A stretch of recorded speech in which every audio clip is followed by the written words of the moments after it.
emote for today's videos. Hindi yung baka patama ito sa mga customer natin dyan, ano. Masasabi ko lang sa inyo, iba-iba po kasi talaga kami singilan mga kapwa namin on pursuing mechanic, ano. Kasi yung iba dyan, nagmimika-mekaniko na lang.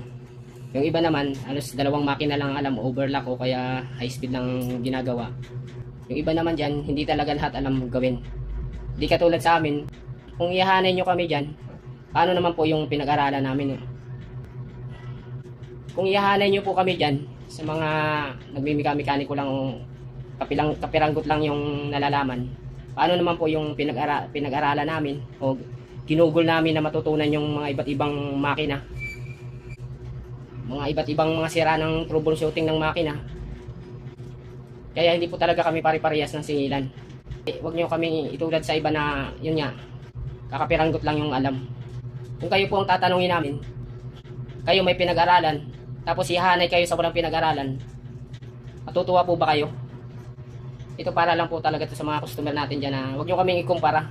Kasi iba-iba yung mga skill ng kapwa naming mga on-call sewing mechanic. Tsaka kung gusto nyo makakuha ng legit na on-call sewing mechanic na marunong talaga, lagi kong pinapayo dyan sa vlog ko. Check nyo po lagi yung profile nila kung anong kakayanan nilang ginagawa nila. Kasi ako, may nag-chat-chat sa akin, sinasabihan ko kagad, pakicheck na lang po ng social media ko kung ano yung mga ginagawa ko. Huwag po kayo basta-basta kukuha na lang ng mekaniko na hindi nyo chine-check.